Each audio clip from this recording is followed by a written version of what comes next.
손흥민, 아스날과의 경기 후 이렇게 실망한 이유는 무엇인가요? 주목할 만한 발언에서 손흥민은 동료들에 대한 극도의 분노를 표현하며 양만 명의 토트넘 팬들을 속인 후 중요한 요구를 했습니다. 포스테코글루는 이를 알게 되었고 강한 반응을 보이며 기자회견장을 혼란에 빠뜨렸습니다. 우리는 더 이상 실망할 수 없을 것 같습니다. 우리는 감정과 분위기가 극도로 무거운 상황 속에서 이 영상을 만들기 위해 많은 노력을 했습니다. 새로운 주를 패배로 시작하다니 토트넘 팬들과 손흥민에게 더 나쁠 수는 없겠죠.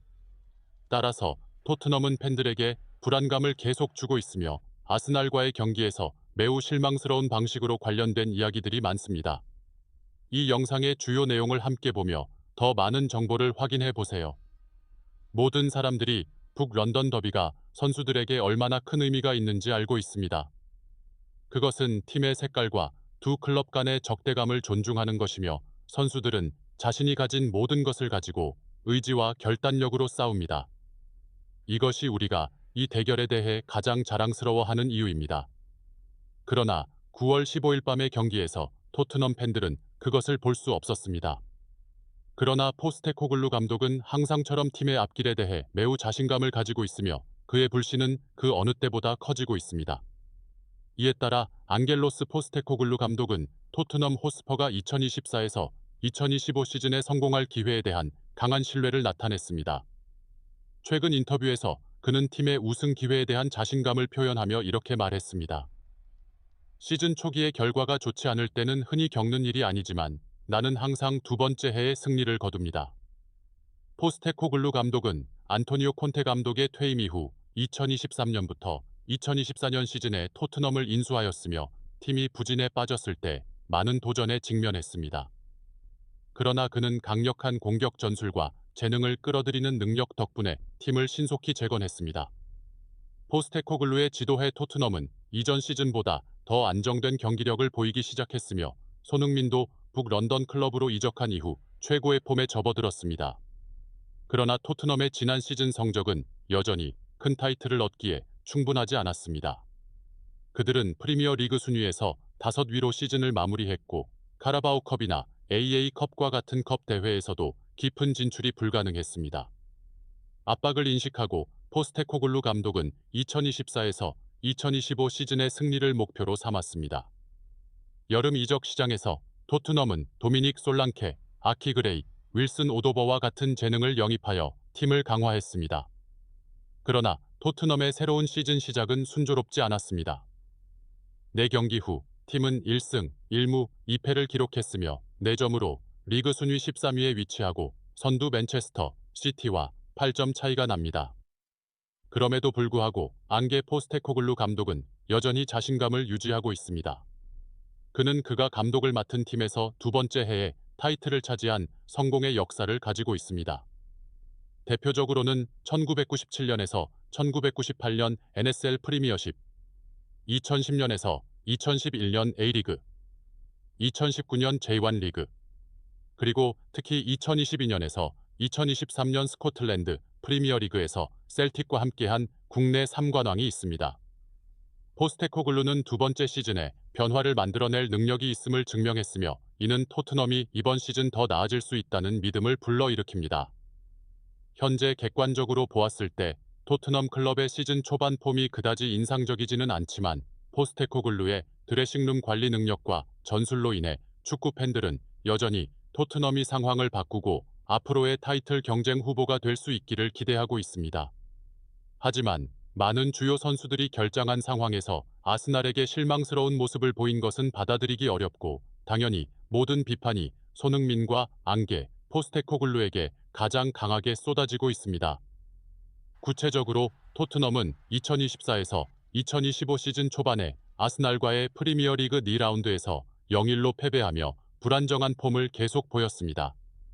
경기는 9월 15일 런던의 토트넘 호스퍼 스타디움에서 열렸으며 이 결과로 토트넘은 순위가 13위로 하락하고 1승 1무 2패로 4점만을 기록했습니다. 반면 아스날은 3승 1무로 10점을 기록하며 2위로 올라섰습니다. 이 경기에서 토트넘은 최강의 라인업으로 나섰습니다. 도미닉 솔랑케가 스트라이커 역할을 맡았고 손흥민과 브레넌 존슨이 양쪽 윙으로 지원했습니다.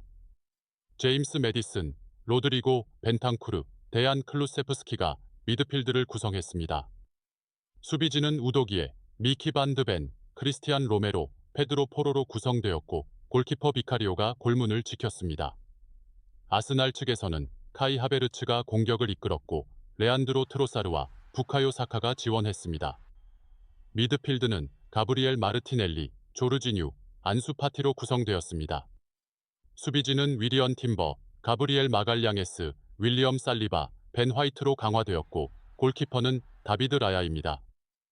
경기는 전반 동안 균형을 이루었고 어떤 팀도 골을 기록하지 못했습니다. 그러나 경기의 전환점은 후반 64분에 마갈량에스가 사카의 코너킥에서 헤딩골을 넣으면서 아스날이 앞서가는 순간이었습니다. 토트넘은 더 많은 볼 점유율과 공격 기회를 가졌지만 상대의 견고한 수비를 뚫지 못했습니다. 통계에 따르면 토트넘은 볼 점유율 63.7%대 36.3%과 슈팅수 15대 7에서 우위를 점했지만 공격진이 기회를 살리지 못했습니다. 앙게 포스테코글루 감독은 후반에 사르와 오도베르트를 벤탄쿠르와 존슨 대신 투입하고 80분에는 티모 베르너를 메디슨 대신 넣었지만 이러한 변화는 기대한 결과를 가져오지 못했습니다. 손흥민은 경기를 완전히 소화하고 아스날 수비에 막힌 한 차례의 슛을 기록했습니다. 그럼에도 불구하고 그는 57회의 볼 터치와 86%의 패스 성공률로 인상적인 모습을 남겼습니다. 손흥민은 결정적인 패스를 만들어냈고 드리블 시도 4회 중 2회에서 성공을 거두었습니다. 소파스콜에 따르면 손흥민은 7.1을 받았으며 이번 경기에서 토트넘 공격진 중 가장 높은 점수를 기록했고 오늘 런던 팀의 주전 선수 중에서도 가장 높은 점수를 얻었습니다. 비록 그의 팀은 같은 도시의 팀에게 패배했지만요. 이번 패배로 인해 토트넘은 시즌 초반 많은 어려움을 겪고 있습니다.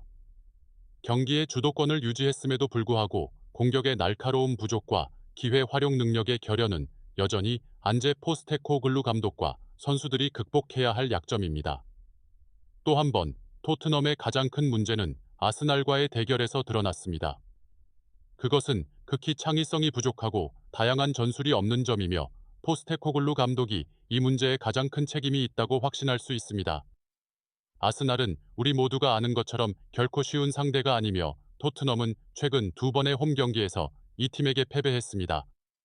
9월 15일의 패배는 포스테코글루 팀이 미켈 아르테타 감독과 그의 팀에게 토트넘 스타디움에서 연속적으로 3번째로 패한 것입니다.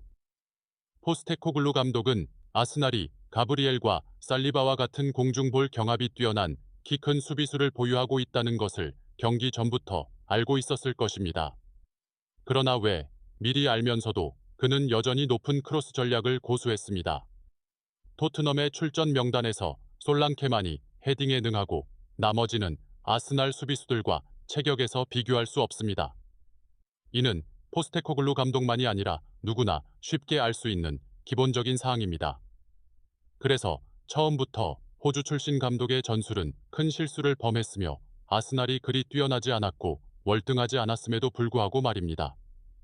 만약 기회를 아껴 사용하고 중앙에서 더 많은 협력과 빠른 직선적인 플레이를 했더라면 오늘 토트넘이 승리를 거두었을 수도 있습니다.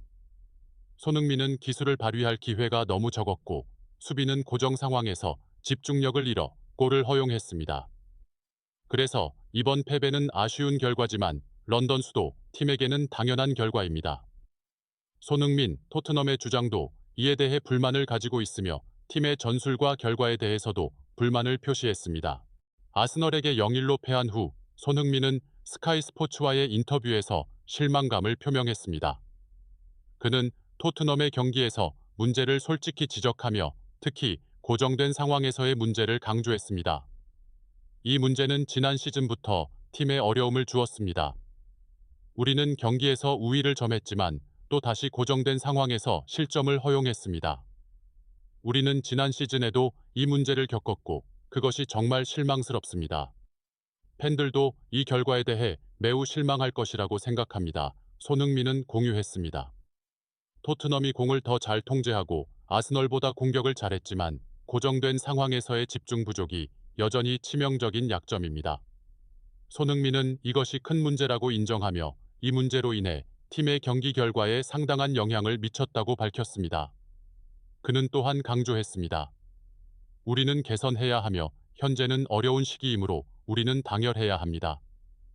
손흥민의 호소는 현재 어려운 시기에 토트넘 전체 팀이 더 강하게 결속해야 하는 중요성을 보여줍니다. 또한 손흥민은 팀이 상대팀의 마지막 3분의 1 지역으로 진입할 때 공격수들의 책임을 언급했습니다. 상대팀의 마지막 3분의 1 지역에 들어갈 때 선수들은 책임을 지고 어떤 가격이든 골을 넣어야 할 임무를 가집니다. 그것은 축구에서 가장 어려운 부분이지만 최고의 결과를 가져오기 위해 올바른 결정을 내려야 합니다. 손흥민은 또한 팀의 결단력을 표현하며 우리는 강하게 돌아와야 하며 우리는 아직 갈 길이 멀습니다. 이러한 실망스러운 결과는 앞으로의 경기에서 반복될 수 없습니다. 토트넘이 부진한 경기 이후 어려움을 겪고 있지만 손흥민은 팀이 포기하지 않고 다음 경기에서 더 잘 싸우기 위해 노력할 것이라고 확신했습니다. 현재 해야 할 일은 토트넘이 스스로를 되돌아보고 어떤 한계가 있는지 확인하며 이 문제를 포스테코글루 감독이 팀 전체 앞에서 지적해야 한다는 것입니다. 그렇게 해야만 팀이 다음 경기에서 상황을 개선할 수 있을 것입니다.